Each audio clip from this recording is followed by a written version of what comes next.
For decades, the world's nuclear balance has been built on some pretty established rules.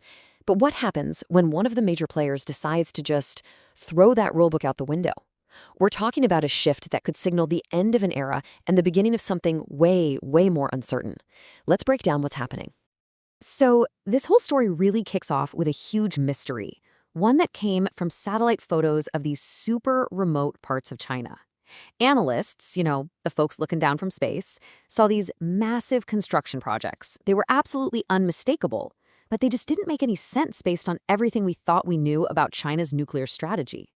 And this is what they found. It wasn't just one field, but 3 enormous new missile fields popping up out of the desert in places called Yumen, Hami, and Ordos. We're talking about more than 350 new silos. And these aren't for just any missile. They're designed to hold China's top-of-the-line intercontinental ballistic missiles. I mean, to put that into perspective, that's more ICBM silos than Russia's entire operational force. It's just a staggering number. And it's not just the silos. The number of warheads is exploding too. For years, China kept this small, minimal arsenal of maybe 200 warheads. But now, the U.S. Department of Defense is projecting they're on a path to have over 1,000 nuclear warheads by 2030. This isn't just some small upgrade. This is a full-blown nuclear breakout. Okay, so this brings up a huge strategic puzzle, right? Why would you build so many silos? They're fixed targets. They don't move, which has always made them seem kind of vulnerable. Why pour all this money into them when you could just build more mobile missile launchers that are harder to find? While the answer is a clever strategy straight out of the Cold War playbook.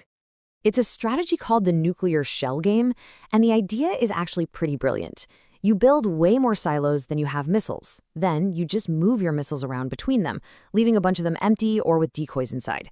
So if an enemy ever wanted to take out your entire arsenal in a first strike, they'd have to launch a missile at every single one of your silos just to be sure. It makes an attack incredibly costly and complicated, and practically guarantees that some of your missiles will survive to hit back. Now here's the thing. You can only play this shell game because of a massive upgrade in technology. China's old missiles, like the DF-5B, used liquid fuel. That stuff is nasty, and it took hours, sometimes even days, to fuel up a missile before launch, making it a sitting duck. But the new DF-41 missile, it uses solid fuel. That means it can sit on high alert, ready to go, and launch in just a few minutes. And that speed, well, that is absolutely crucial for the next piece of this puzzle. So all this new hardware, the silos, the super-fast missiles, it's not just about being able to survive an attack. It actually enables a massive change in their entire doctrine. It lets them pivot to a much, much faster and, frankly, much more dangerous method of retaliation. To really get why this is such a big deal, you have to look at what China has been saying for more than 50 years.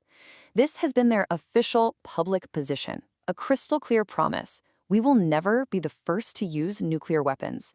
It's a cornerstone policy called no first use. But the new toys they're building seem to tell a very different story. This is the key difference. The old minimum deterrence idea meant you had to be tough enough to take a nuclear punch and still have enough weapons left to hit back hard.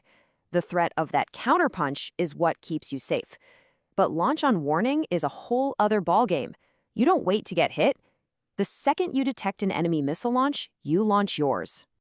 So how in the world does China adopt a launch on warning posture and still stick to its no first use pledge? Well, this is where it gets really interesting. Chinese military thinkers have found a kind of doctrinal loophole. They'd argue that if you have high confidence, confirmed data that enemy missiles are in the air and heading right for you, launching your own missiles isn't a first use, it's a retaliation, even if it happens before their warheads actually land. But, this whole strategy is a huge gamble. It hinges on one thing, knowing with 100% certainty that you are under attack. There is zero room for error. And for that kind of certainty, you need a very specific piece of tech. You need an unblinking eye in the sky. And that's where early warning satellites come in. These things orbit way up high, using incredibly powerful infrared sensors. They're not looking for the missile itself. They're looking for the gigantic, super hot plume of fire coming out of its rocket engine when it launches.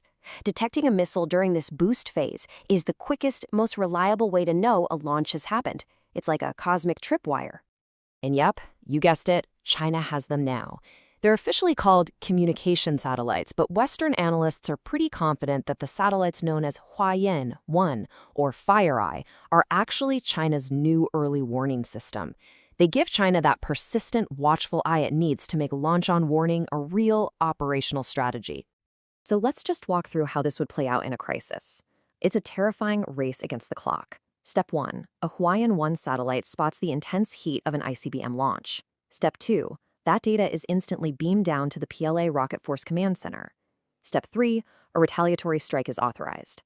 And Step 4. China's solid-fueled DF-41 missiles blast out of their silos, safely on their way before the enemy warheads can even get there.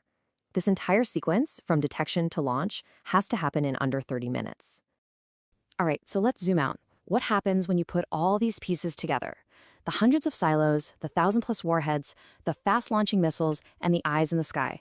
What China has built is a complete top-to-bottom system that puts it on a new level. They're climbing the ladder, aiming for a strategic parity with the US and Russia. And there's one more piece of tech that really complicates everything: MIRVs. See, each DF-41 missile doesn't just carry one warhead. It can carry up to 10, plus a bunch of decoys to confuse things. Each of those warheads is a multiple independently targetable reentry vehicle, and it can be aimed at a different city or target. This technology is basically the ultimate missile defense killer. And this creates what's known as the overload problem. Any missile defense system only has so many interceptors it can fire. An attacker can launch just a few MIRVed missiles and release a massive swarm of warheads and decoys that completely saturates and overwhelms the defenses. It's a game of simple, brutal math that missile defense systems just can't win. So you can really see this journey when you lay it out. Back in the 90s, China had a basic ability to hit back after an attack. By the 2010s, it had a lean, credible force that could definitely survive and retaliate. And now, as we're heading into the 2030s, China is closing in on strategic parity, a massive, survivable, and hyper-responsive force built around this launch-on-warning idea. They've been climbing the nuclear ladder, rung by rung. And that leaves us with a really big, unsettling question. China would argue that they're building all this to guarantee their own security, to create stability. But in the process, they've embraced a hair-trigger posture that shrinks the decision-making time for everyone in a crisis and dramatically increases the risk of a catastrophic mistake. So as this new nuclear superpower solidifies its position, you have to ask, is the world getting more stable, or are we all just getting faster to the trigger?